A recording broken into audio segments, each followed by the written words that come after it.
Bismillahirrahmanirrahim. Ma min abdin min ummati yusalli alayya salatan sadiqan biha min qibali nafsihi illa sallallahu ta'ala alaihi biha 10 salawatin wa kataba lahu biha 10 hasanatin wa maha anhu biha 10 sayyiatin. Bismillahirrahmanirrahim. Anak-anakku sekalian, hadis ini adalah salah satu hadis yang menjelaskan tentang keutamaan bersolawat kepada baginda Nabi Muhammad sallallahu alaihi wasallam.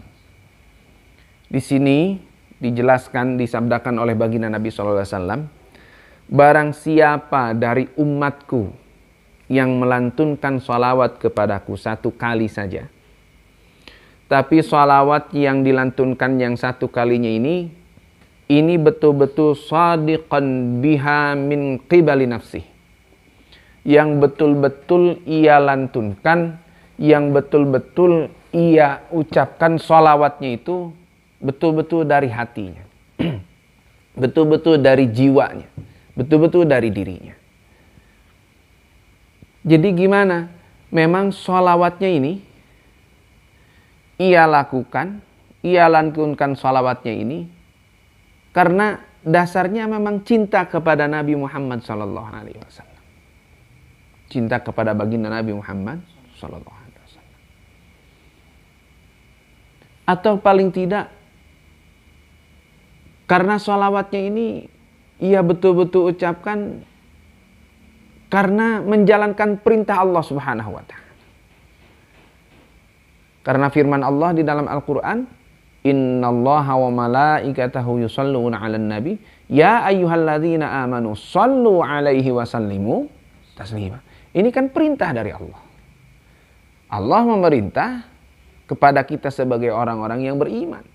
Ya ayyuhalladzina amanu, hai orang yang beriman, bersalawat dan lantunkanlah salam kepada baginda Nabi.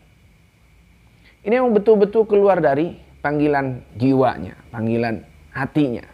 Karena dia cinta kepada baginda Nabi. Karena dia sadar bahwa kita sebagai orang yang beriman diperintah oleh Allah untuk bersolawat kepada Nabi kita Muhammad sallallahu alaihi wasallam. Bukan karena, mohon maaf, karena memang solawat itu sangat banyak sekali bentuknya. Ada yang disebut dengan solawat rahmah, yang paling pendek, sallallahu ala Muhammad, sallallahu ala Muhammad. Hanya segitu, salat rahmah. Konon katanya fadilahnya orang yang terbiasa membacakan salawat rahmah ini, maka dia akan selalu mendapatkan rahmat dan kasih sayang dari Allah Subhanahu wa ta'ala. Oh jelas itu. Ada yang dinamakan dengan salawat syifa atau salawat tibbil qulub. Allahumma salli ala sayyidina Muhammadin tibbil qulubi wa dawaiha wa afiyatil abdani wa shifaiha wa nuril absari wa dhiyaiha wa ala alihi wa sahbihi wa sallim.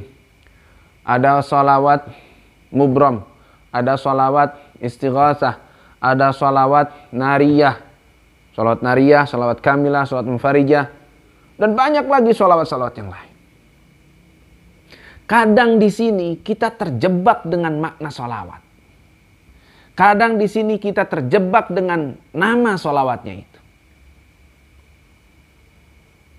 Ini sholawat syifa atau sholawat tibbil qulub atau sholawat tib.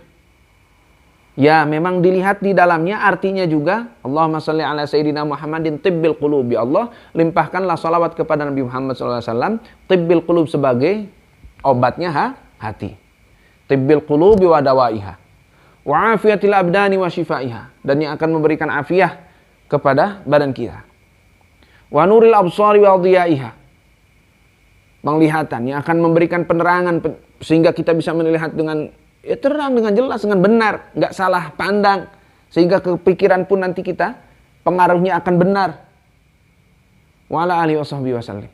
Nah, mohon maaf, kadang kita itu di sini di saat membaca sholawat kita terjebak dengan kata-kata, dengan kalimat yang ada di dalam sholawat itu. Kadang kita terjebak dengan nama sholawat itu.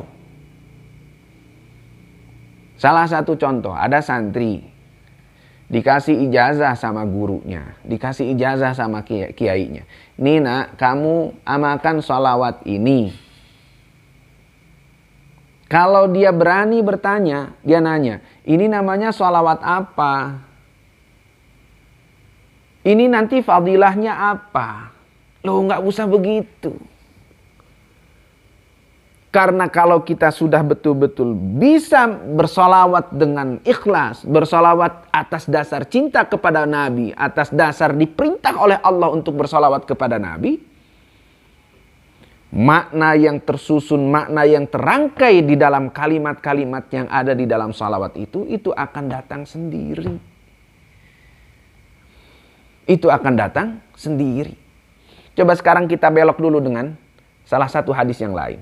Nabi SAW di dalam riwayat yang di dalam hadis yang lain bersabda, "Man shalla 'alayya salatan sallallahu alaihi biha asyran." Barang siapa yang melantunkan sholawat kepadaku satu kali, maka orang itu dengan sholawat yang satu kalinya akan mendapatkan balasan daripada Allah 10 kali lipat. Sholawatnya isinya apa? Sholawatnya Allah, Allahumma sholli ala sayyidina Muhammad. Ya Allah, berikanlah sholawat, berikanlah rahmatmu, berikanlah kasih sayangmu kepada baginda Nabi Muhammad SAW.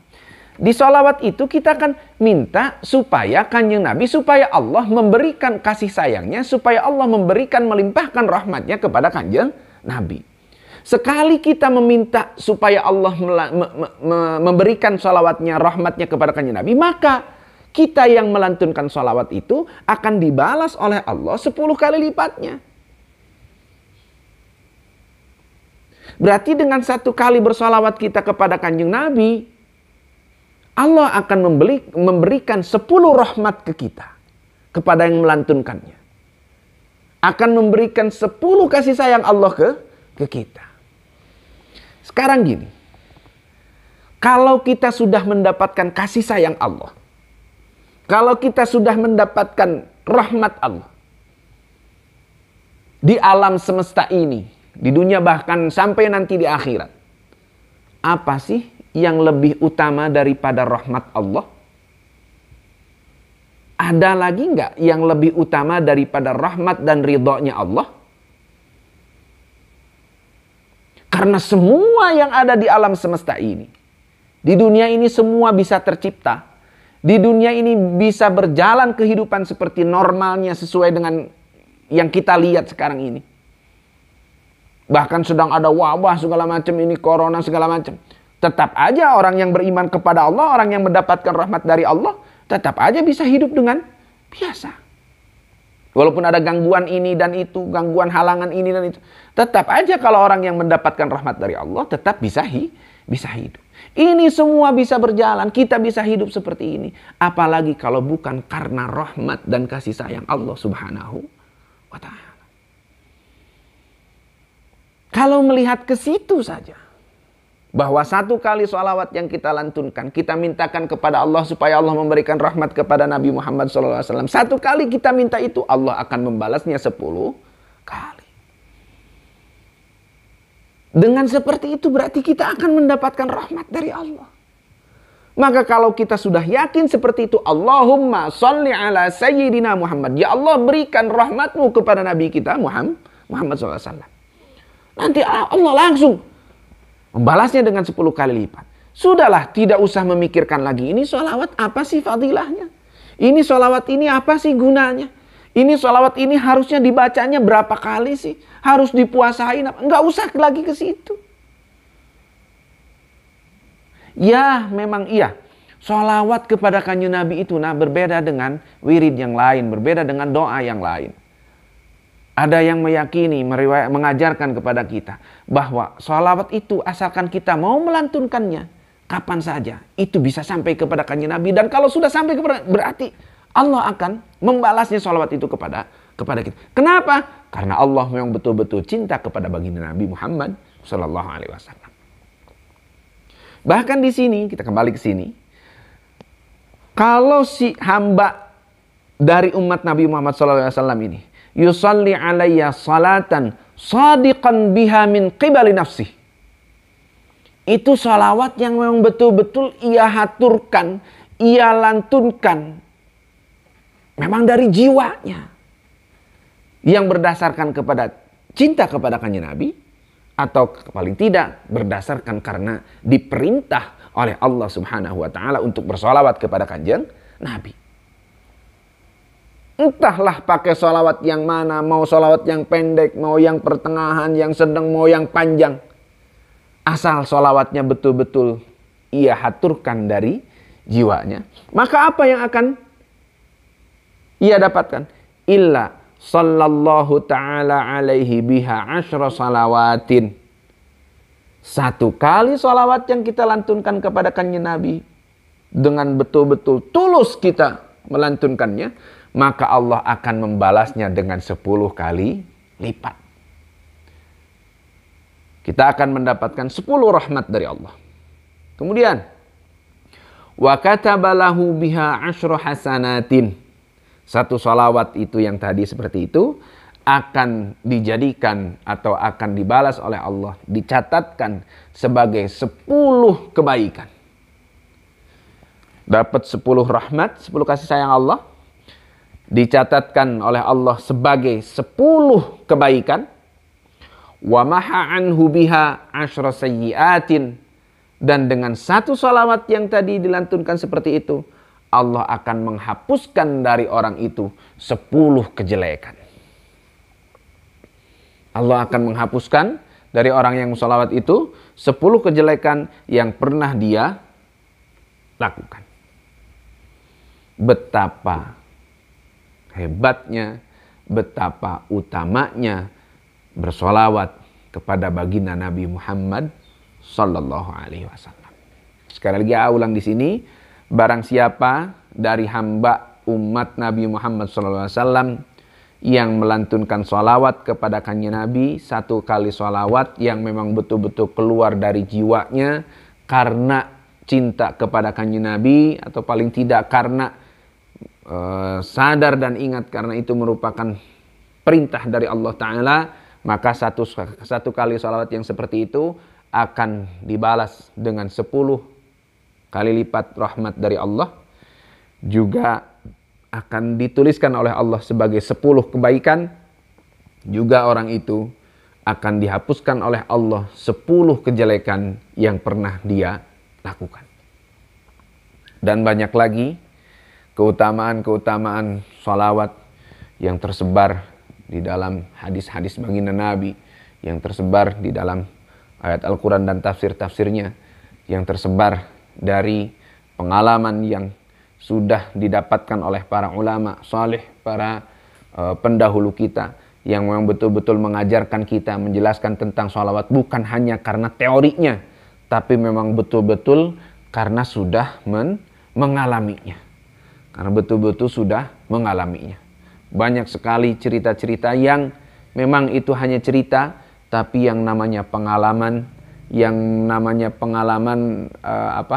ruhaniyah, yang namanya apa yang pernah dialami oleh orang yang pernah melakukannya, itu merupakan salah satu bukti bahwa bersolawat kepada kanjeng Nabi Muhammad SAW adalah salah satu amaliyah, salah satu pekerjaan yang sangat utama bagi kita semua, terutama karena kita sebagai umat Nabi Muhammad SAW,